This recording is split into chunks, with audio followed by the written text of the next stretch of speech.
We met over in France, and how many of us were on that little pilgrimage, which was major for us? And I probably won't say the name right, but it's in Cuvier,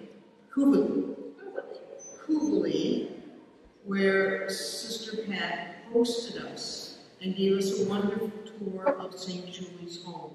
She is a sister of Notre Namur, founded by St. Julie. And with us today are a number of sisters and former sisters, so I'd like them to stand and introduce themselves, if they're still coming in. So if you would, we welcome you to St. Julie's. We're glad you're here.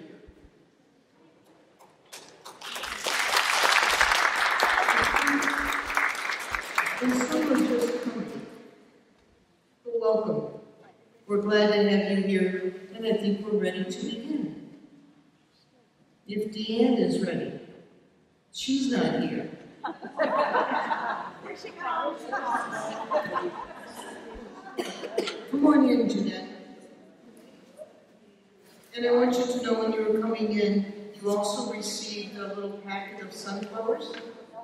And so keep those, and next spring, plant those sunflowers, because sunflower was St. Julie's flower, because it always turned to face God.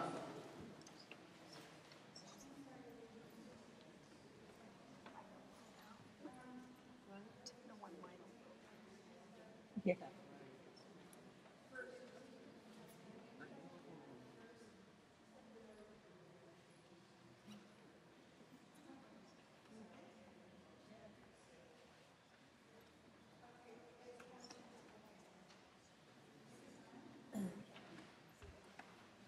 Members of Faith is when you came here, and you have a copy I saw that was handed to you. So we're just going to sing this based on the words of St. Julie.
beginning of our 40th anniversary as a parish, so we used it last Thanksgiving, and now we're using it again as we end the year. But we've used it for some little things in between, but you learn about St. Julie through the song, the words of the song.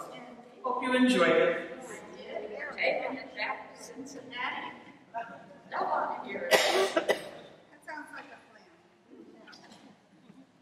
Well, here I am. I have my glasses and this microphone and this all set up and a few notes. And I just want to say how happy I am to be here with you and to see this beautiful place named in honor of St. Julie. And I'm sure she is pleased also. We'll talk a little more about that later. I'm grateful to Sister Gail for having invited me.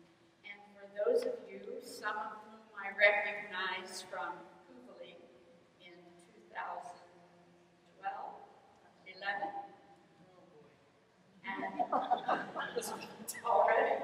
And it's good to see you again, and it's wonderful to be here. So, this is not a vocation talk, so I won't talk a whole lot about the Sisters of Notre Dame, but if you're interested, you can contact us. It's not a development project or a mission talk, so I won't tell you about the 5 continents and 17 countries where the Sisters of Notre Dame minister. But it's a Julie talk.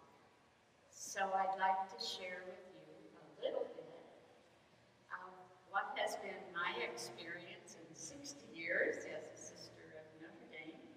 We're celebrating 40 here, and it's my 60th Jubilee, so it's a special Jubilee gift to come and talk with you. I have just a few. I have a few slides. It's not a PowerPoint, and it's not something that I'm technologically prepared a whole lot for. That's not my specialty. But somehow to keep us focused on Julie's life. And you know, the other morning I was praying and telling Julie about coming here, and I heard Julie say to me as clearly as I could, it isn't about you, so don't be worried. And it isn't really about me. It's about God and what God did in my life and what God does in all of our lives. So that put me somewhat at ease. You've all given talks, so you know what it's like. Anyway, let's start out by telling you a little bit about Kugali. First of all, we'll place you in France.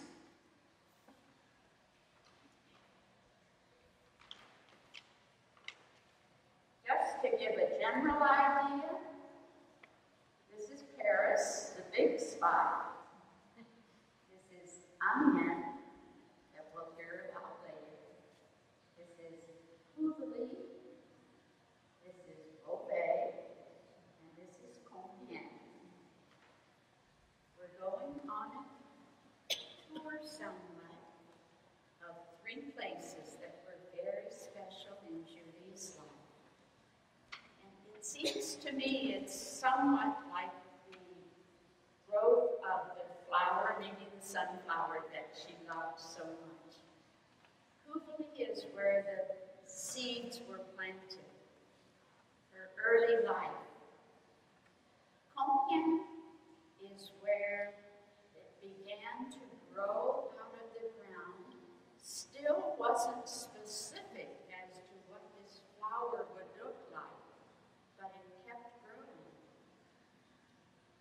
Amiens is where it flourished, and we knew what it was about. And later, we'll just touch on that.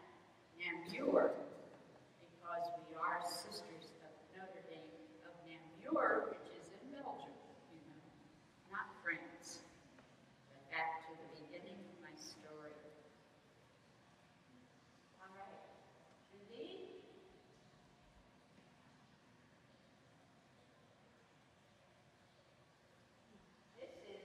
as it is today, Julie's home. She was born on this property, and this is a very special window here that we'll hear about later. This is the road that you see now named Rue Julie Billiart, after her, obviously. The house faces right on the street like all of the European homes do. This property has been in the family and then in our congregation since 1751 or before.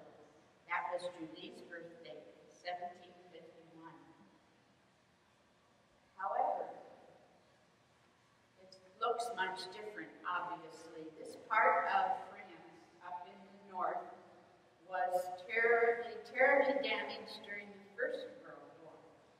Not so much the Second. That took place more in Belgium. And we had sisters in the Battle of the Bulge there. That's another whole story. So, this building has been rebuilt and extended by our sisters, and we'll talk about that later. Julie was the seventh of 9 children. However, 4 or 5 of them had already died when Julie was, by the time she was born. And later, 2 more had died before she was 13.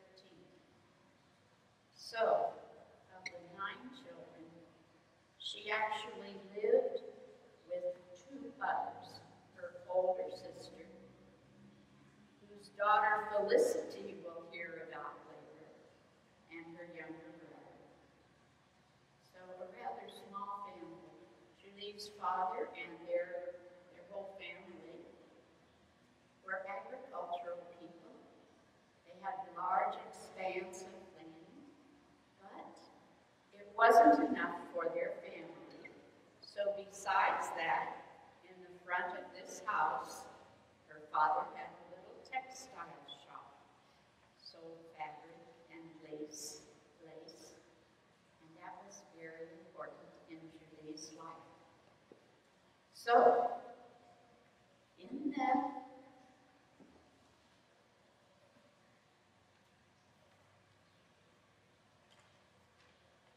Julie grew up in a loving family, and as we look at what Hooverley is today, this is the road that leads from Julie's house to the church, Saint-Eloi, who was a French bishop. Very much like what it might have been in her day, although obviously some places have been rebuilt and taken care of, but it's an old village still today, and a lot of history. This is the road from Julie's house, which is right down here. So she walked that road, and every time I walked along there to the church, I thought, you read about it, you hear about it, but to actually walk that road, as some of you did who were over there, and to know that this is where she lived. Her life was very simple in the early days.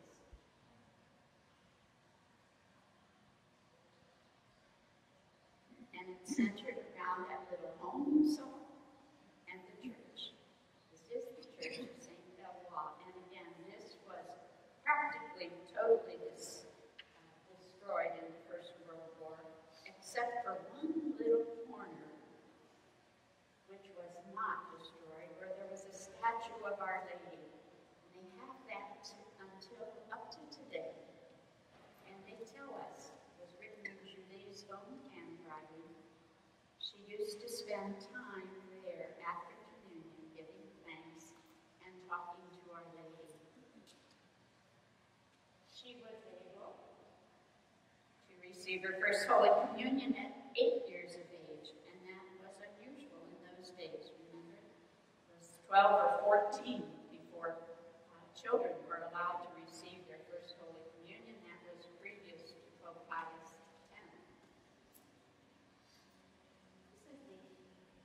inside of the church. This is the mayor of the city of Cooley presently, and this is Sister Georgette, who had her 80th birthday and was made an honorary citizen of France. She's a Belgian. And this is the pastor. But this is the back of the church, and you can tell certain parts that are repaired and certain parts that are original. And one thing I learned about churches over there is they value older places. They don't tear them down to rebuild like we do so often. It becomes, and at the beginning I found it hard to be at home in these places that were old and half-built, but then I began to feel at home there. There's something precious in the treasure that they have from history. We don't know much about history like the Europeans do. They value it, respect it, and France especially. So Julie spent a lot of time in the church, in her home. And this is as her school, her parish, her home is today.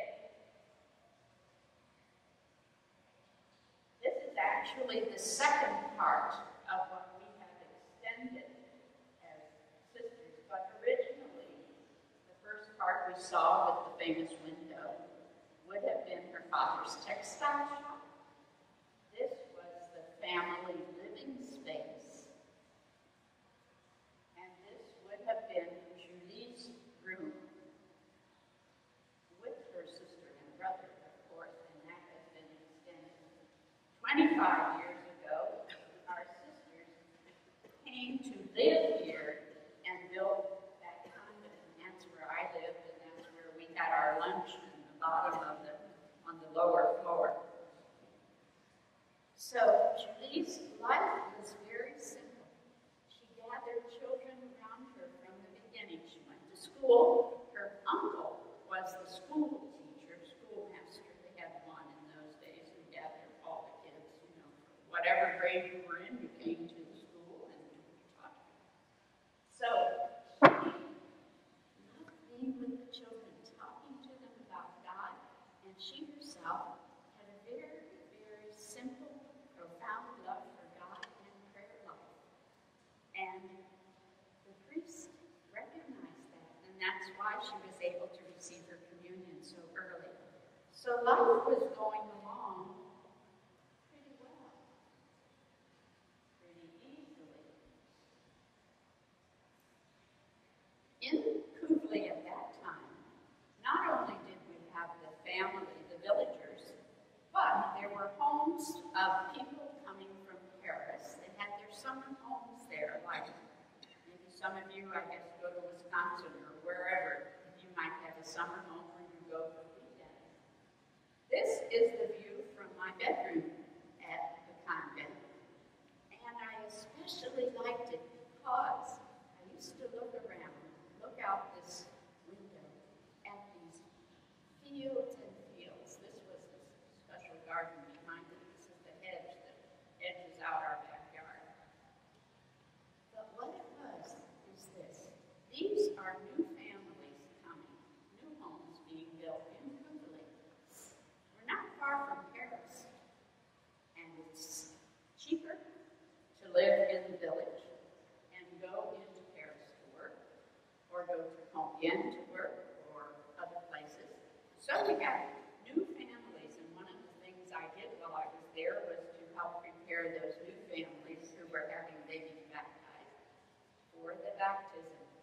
But in my room, I turned my chair so that I didn't see those houses, and I just looked out on those fields, because you know what?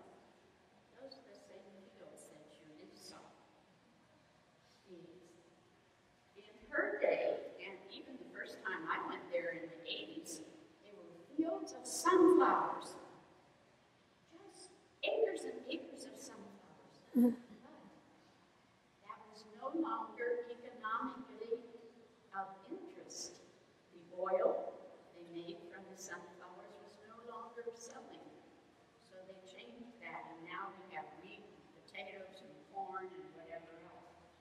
me, a city girl, I'd never seen how they grow up at different stages, how they plant with the big tractors and then they cut it down. And I didn't know. One year they plant something under the ground like potatoes, and the next year they plant something on top like wheat. It's a rotation kind of thing that enriches the earth. That's a little aside, environmental. Okay, so this is where Julie began to work in the fields at the age of about 15. And why? Because for some reason, and we don't know this, her father was being maligned by the people in the village. And it's a mystery. But for some reason, were they jealous of his prosperity? Was there something in the long line of, how families don't get along? Whatever it was.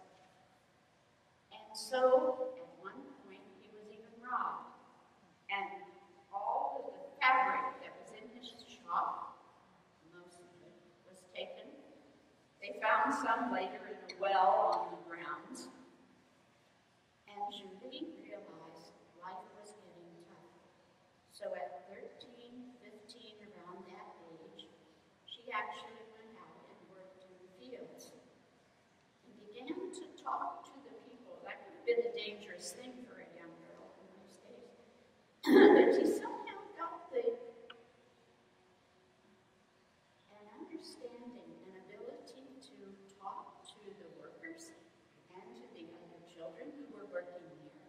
She began a kind of life of catechesis, unofficial, of course, but she shared stories of what she knew that she had learned in school about God, about the Bible, about how to pray. From the beginning, it was part of her life.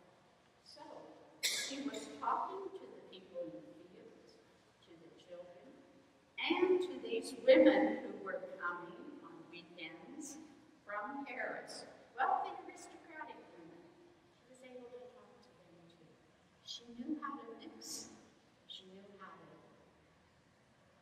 just engage people, interest them. She must have had an interesting personality. These women are going to be very, very important later on in her life. So, she was at home, she was at school, she was at church, and she was in the fields. After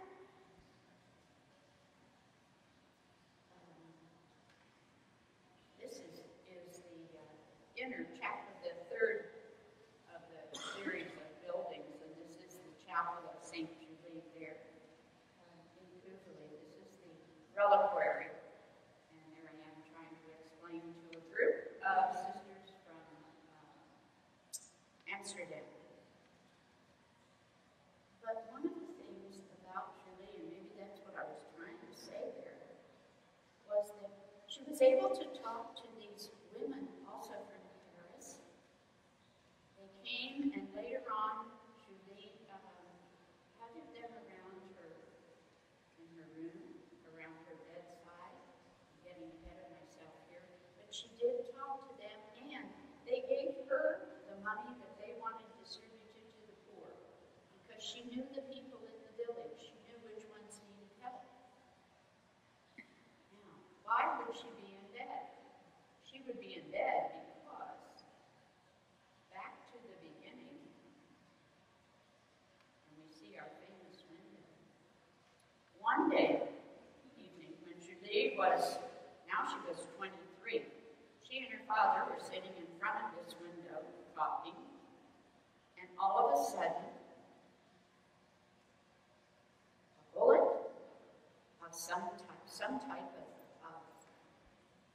ammunition came through that window, intended for her father. And that so shocked Julie's nervous system that she began gradually to lose the power to walk. Her legs were affected. She lost the power to speak. All this came gradually, but it began when she was 23 years old. Okay.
know when the French Revolution started, 1789, and it didn't just start overnight, but it was building up, building up. And there had been promulgated a constitution of the clergy. The priests were to sign the concordat that said they would now be responsible to the government authorities and not to Rome. Very serious stuff. Some of them refused. And they had to get out or they had to go into hiding. Others who signed were sent to various parishes. Julie refused to go to the parish where the schismatic priest, we call him, was assigned. And she was responsible also for finding places for them to stay.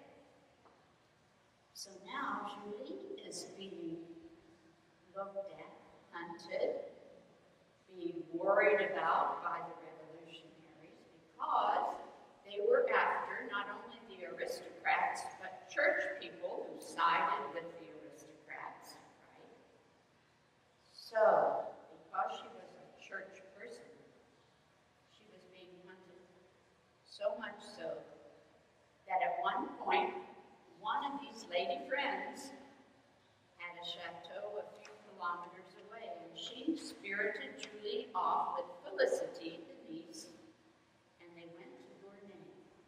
You can read it a little bit. See this word, le bal aux aristocrates.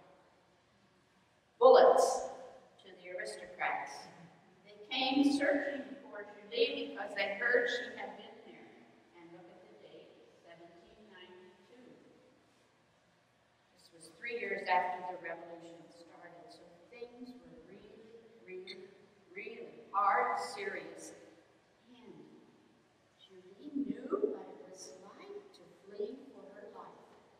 And there's a famous picture, and it's on the wall over there around the corner. One of those corners on the wall where you have the pictures of Julie's life. There's the famous hay cart. All right, that's how they got her from here to Compiègne, which is our next stop in this little mini tour.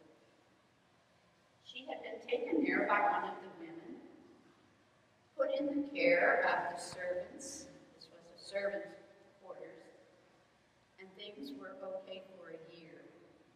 But rumors were flying. You know what it's like? They knew they were after Julie. So the gentleman put Julie in a hay cart on the bottom, piled the hay over top. Felicity was with her. We're not sure where she was.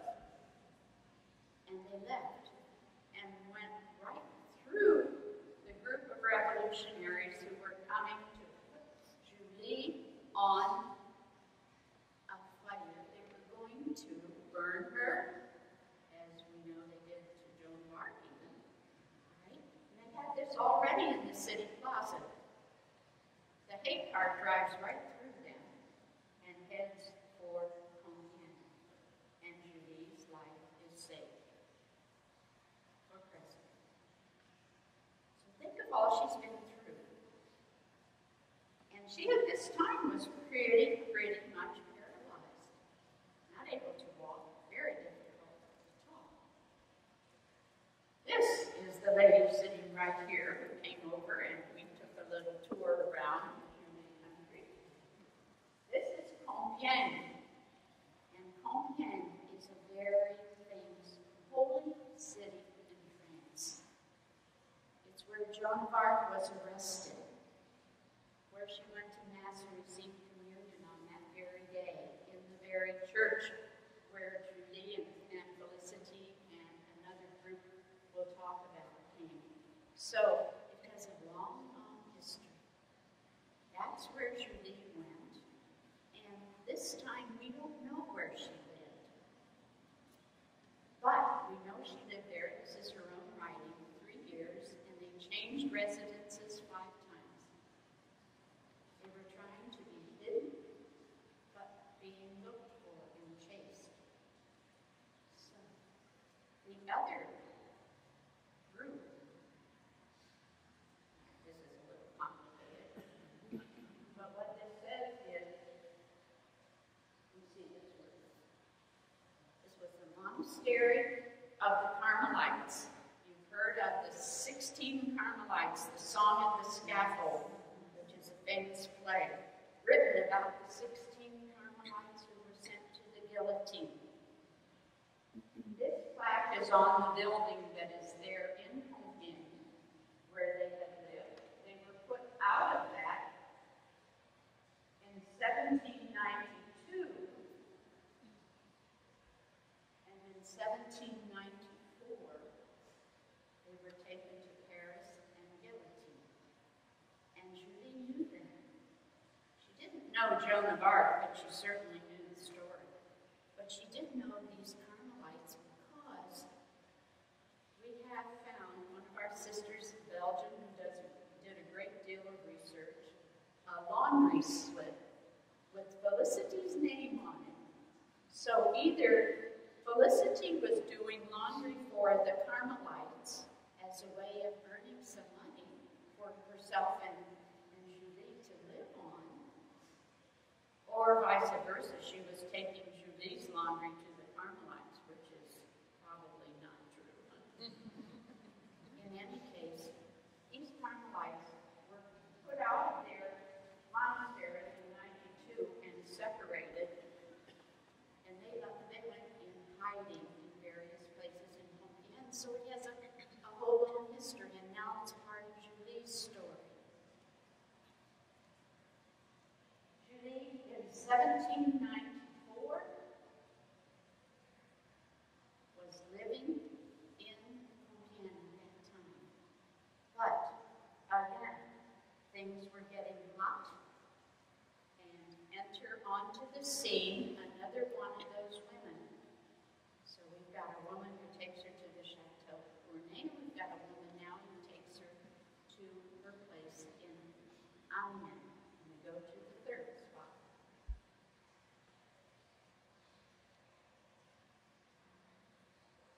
Oh, sorry, this is Compiègne.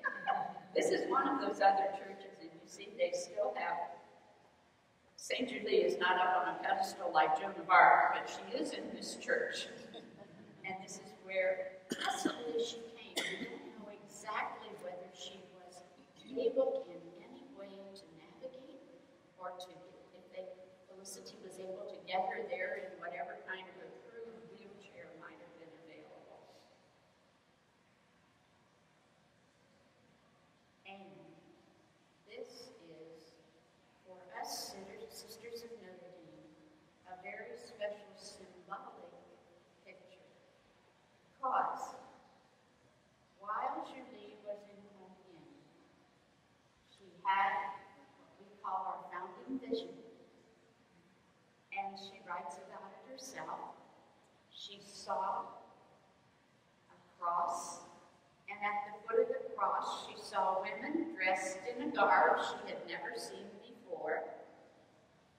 And she heard the voice that said, "These are the daughters I will give you in an institute that will be marked by my cross. These are the daughters I will give you in an institute that will be marked by my cross." And so it may be, as it is portrayed in one of those pictures in your hallway, that Julie was in bed and had this vision of the cross. But when we go to Compiègne with groups, we use this cross in the Church of Saint Antoine, St. Anthony, and we pray there at that cross as a reminder of Julie's vision. So it's a very special, and she kept this in mind because she didn't know the people. She hadn't seen the garb. She was a paralyzed woman being hunted by revolutionaries. And here she is, being told that she's going to have these daughters. She was a woman of faith, a woman of trust. Thank God. So we go to Amiens.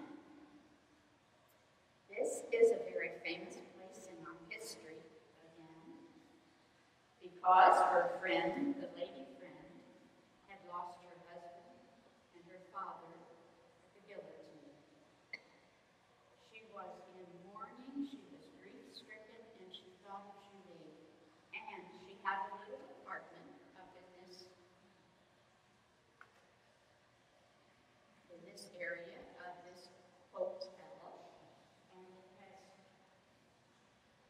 a great deal of history for us. It's the Hotel Bland Bourdon. It's a French name, obviously, but Bourdon is the family name, and it belonged to the brother of another woman famous in Julie's life and ours, Françoise Bland Bourdon. She's our co-foundress. It was her brother who owned this hotel where the lady had an apartment and where she rented an apartment for Julie and brought her there. She thought it would be good for her. Amiens might be a little safer than Compiègne. So it's the third one of the big cities in Julie's early formational life. Okay, so Julie comes, she settles in, and Françoise comes to visit her because the lady said, "You've got to meet this friend of mine." How many of you have ever said that? "Oh, come, you've got to know this person. I want you to meet so-and-so. She is really something." So Françoise comes. Now, Françoise herself had just gotten released from the detention because she was arrested and on her way to the guillotine. She was an aristocrat.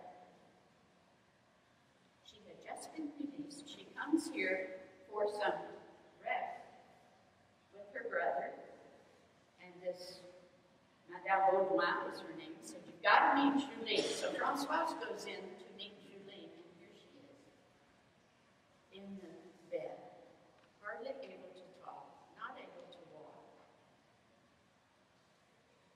She wasn't impressed at all. But, faithful to this lady, she went back now and again, and little by little, she began to understand who this Julie was. There was a kind of kinship there. And yet, here she is, a wealthy aristocrat. She'd been introduced into the court of King Louis, I don't know which one. Anyway, she came to this poor, paralyzed woman. And little by little, something began to click in her life. And what's more, Julie saw her and she recognized her. Guess what? She was standing with Julie at the foot of the cross in that vision that she saw. Did she tell her?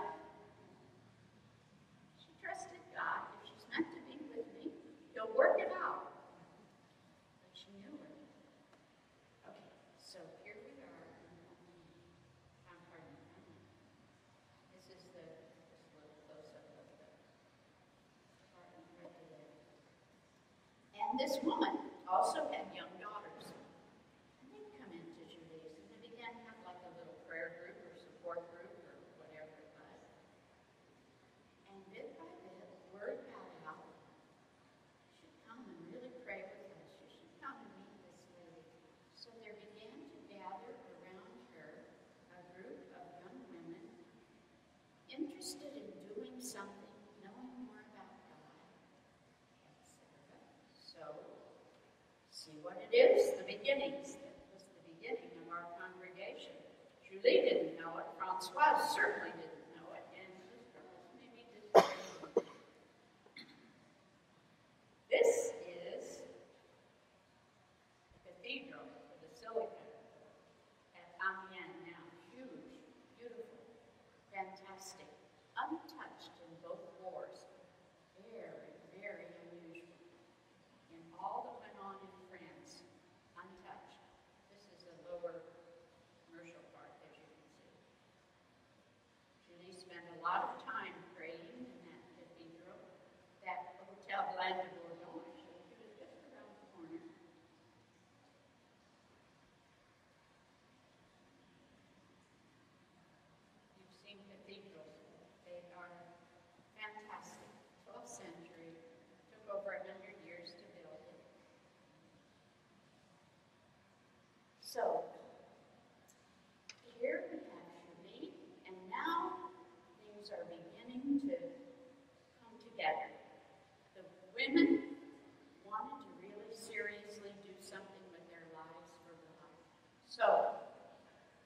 They moved to a new place where they could stay, and they began to have children coming. They were taking care, teaching catechism. Some were orphans, some were the children of the village, of the city. And through another former Jesuit priest, Julie was encouraged to go ahead with starting a group that would dedicate themselves to education. And that was the beginning of us. It was the beginning of you all, in a way. So, they made their first vows in 1804, February 2nd. We still count that as our foundation day.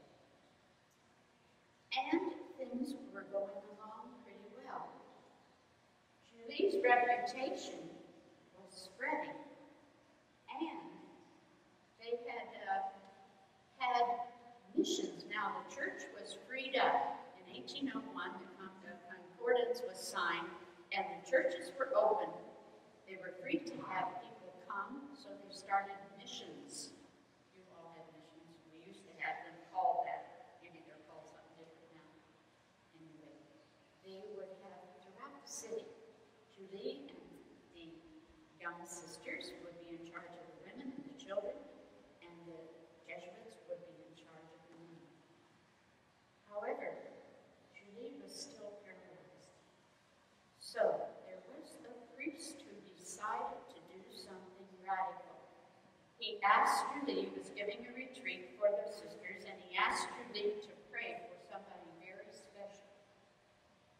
She said, okay, she would pray. And so on the 6th day of that retreat, he came to her, and he said, Mother Julie, if you have any faith, stand up and take a step.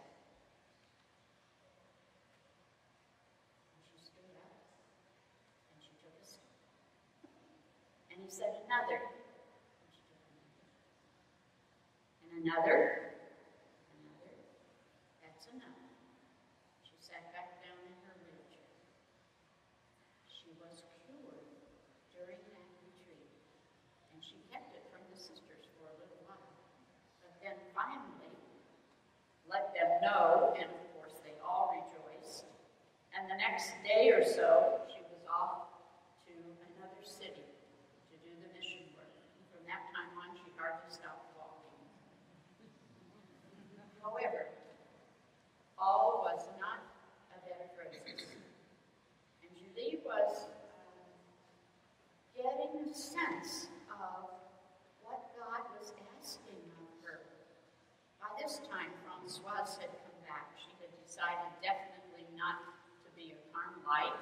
She kind of threw in her lot and a lot of her money with Julie, because she supported the beginnings of the congregation. How does God plan those things? The inspiration comes from Julie. Francoise catches it.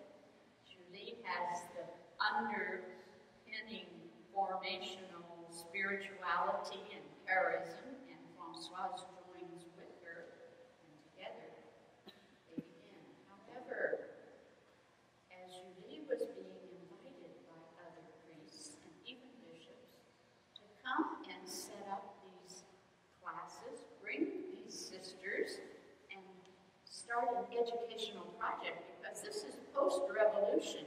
Things are, especially for girls, in education. So Julie accepted an invitation to go to Flanders, not someplace else in France. And the Bishop of Amiens, and especially a priest who was in charge of the convent, so as to speak, did not like this at all. They didn't want Julie getting away, going out. They wanted Julie to stay in Amiens, have this nice group of sisters that they, the bishop and his counselors, could decide where to go. And Julie says, no, thank you.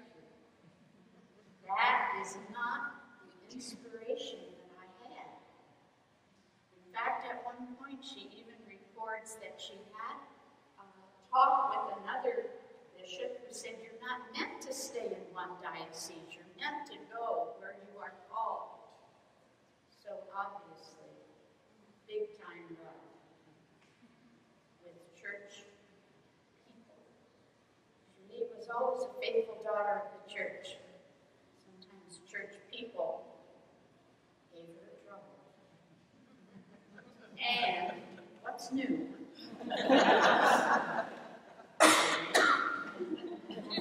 It's a tradition in the congregation. How many times? Anyway, they had some very serious moments, and it's a long story that's in Julie's life, but it was tragic. It was like, I don't know, if we go back to the field of the sunflowers, I guess it would be like a virus that attacked or something, you know. Finally, Julie was asked to come to the bishop's office, and this is the door that we think, this is behind the cathedral that we saw before. This is the door out of which Julie came after having met with the bishop. And she was broken, crying. She had been yelled at, insulted, accused, horrible stuff. Anyway, she came out of here. She had come to this meeting. It was a meeting alone, but she had come with Françoise. Françoise stayed in this park. There's a beautiful park here. And afterwards, Julie was not able yet to go back to the convent, so she and Françoise walked around this park, walked around the city. What was that? What a wonderful gift of friendship. And we've all had it. People we've been able to talk to when we're down and out, troubled, despairing, depressed, whatever. That friendship had cemented. So they walked around until she was able to kind of pull herself together, I guess, well enough to go back to the convent. And one of the things we invite the women to do, or the men, or whomever comes on pilgrimage, this is that part. We ask them to choose another person and to walk around and talk about something that has deeply touched them, where they have been comforted by the presence of another person. It's God's way of speaking to us. And again, Julie says, it's not about me, but it's about God, and who God puts in our lives at times when we are most in need. We've all had it. I'm going to have it. So that's what we do as a part of our Julie trip. Long story short, or long story long. This went on back and forth with certain sisters siding, as it were, against Julie. Lots and lots of trouble. She was out visiting other foundations. By this time, she had made foundations. And in Flanders, and she said to the bishop, I'll come on one condition, and that is that you send me some Flemish girls who want to be sisters of Notre Dame so they can speak the language. Here we have Belgian sisters going over to Flanders. We know what it's like to go someplace where we can't speak the language. So, anyway, finally it comes to the point where the bishop says, this is it. Either you agree to stay within the diocese, no superior general in this group.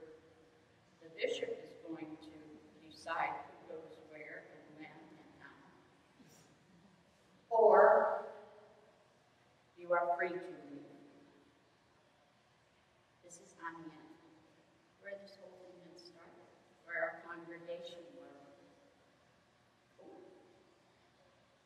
Julie said, I talked to the sisters, but in the meanwhile, here's an important point, another bishop. In Namur, you've heard that name before, had met with Julie. We had begun a foundation here, and he said, bring all your sisters. Come yourself and bring them all. We'll go out and we'll do what you have been asked by God to do. So she had this in the back of her head, and she's given this ultimatum by the bishop of Amiens. Decision. They leave. But Julie gave them all a choice. She called the sisters together and said, this is the story. You're free to come with me. We're all welcome. Or you're free to stay and be here with the bishop in this congregation of Amiens. Almost all of them left with her. Some stayed. Of those who stayed, some ultimately left the congregation, some ultimately followed her. But it didn't hold up. It wasn't meant to be. So here we are now in Namur. That's a, bird's eye look at. But the struggle that Julie went through, all that happened in her whole life, through it all, she kept saying, and you know the saying, "Ah, qu'il est bon, le bon Dieu." How good is the good God? In good times and in bad, in sorrow and in joy, in darkness and light, all of those things, she stayed faithful to the inspiration, the charism she'd been given by God.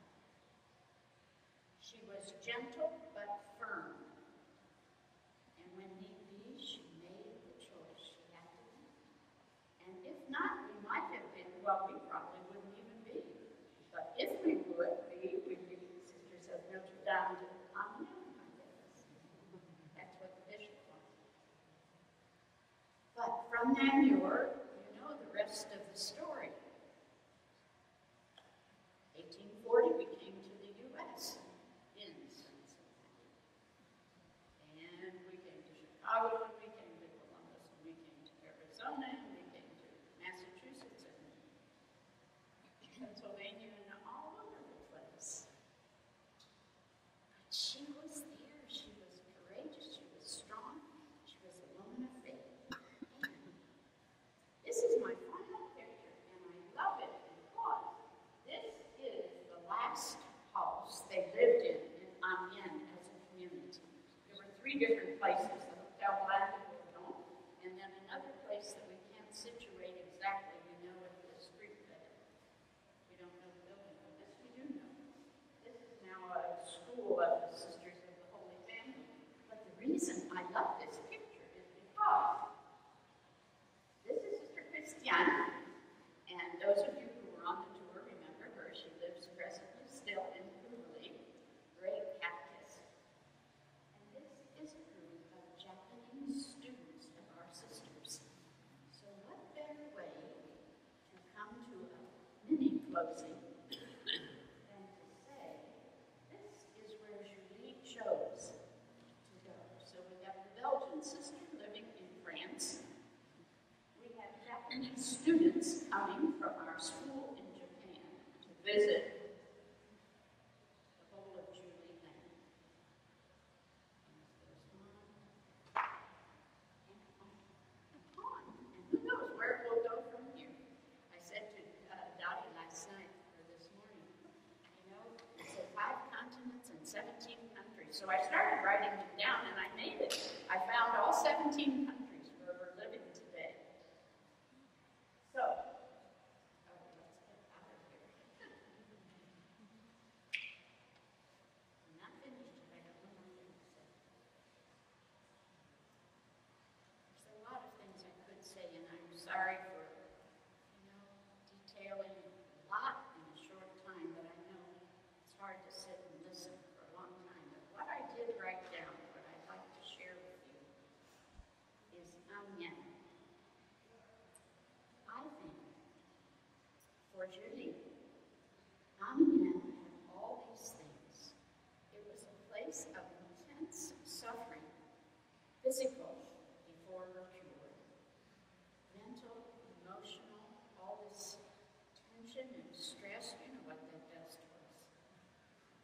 the same time, it was a place of affirmation of her calling. She became more and more certain of what God was calling her to do. It was a place of relationship. She began a lifelong friendship with Francoise. She became the second superior general, and all that followed. The relationship with the famous Père de Saint-Lucie, who was the intermediary with the bishop, who didn't see eye to eye with Julie's vision at all. Betrayal, I put. He betrayed her. And up and down with other people who didn't know. First they'd accept her, then they wouldn't. First they were friendly, then they wouldn't let her in. It was a place of fruitfulness. Young women coming to join, education growing. It was a place and time of patience, of courage, of humility, of forthrightness, of intense love for God and union with Him, and the place of truth. All of that happened in that one city. So Julie's life didn't end there because it's right here with us. And the spirit that she passed on to us is what we try to pass on to others, and what you are invited to pass on. Knowing who she was, knowing what she was about, knowing what made her click or grow or whatever word you want to use, that's up to you. It's amazing, isn't it?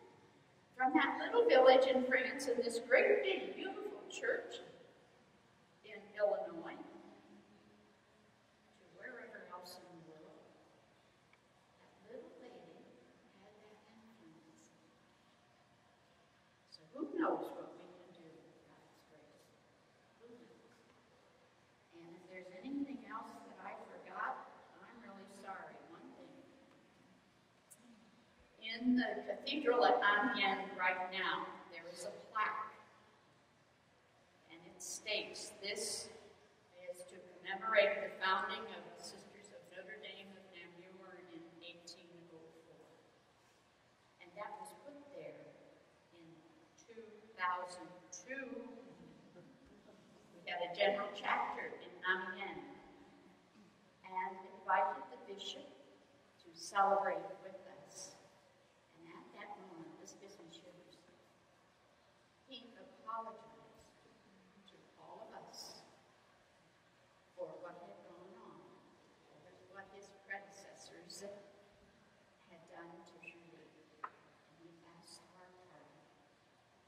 And the plaque was put up in commemoration not of that, but as a commemorative sign of the founding of the congregation in Amiens. We're not sisters of Notre Dame of Amiens, but we're sisters of Notre Dame of Namur. And some of you visited there, and that's another whole story.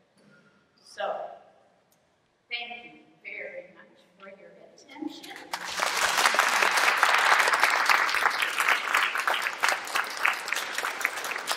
Thank you for your commitment to this parish and to your Christian life that we live together in, for all that she is, was, and shall be in sharing her spirit. And now I think we're going to sing the last two verses.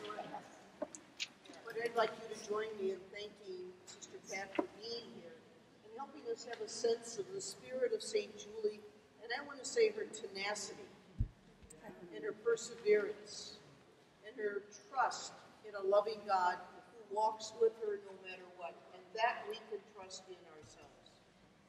So thank you very much.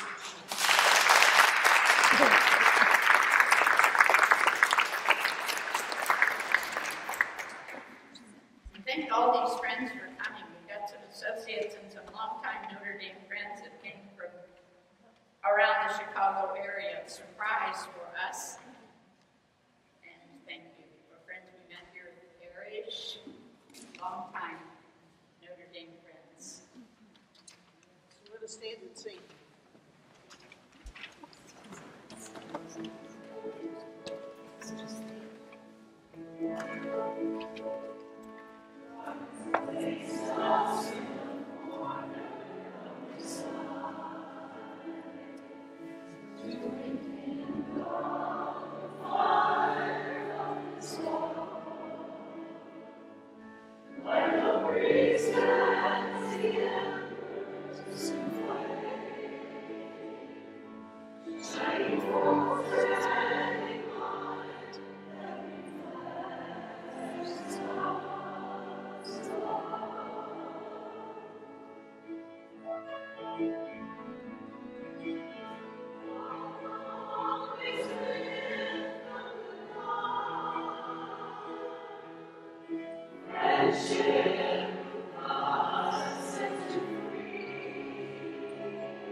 Is that all?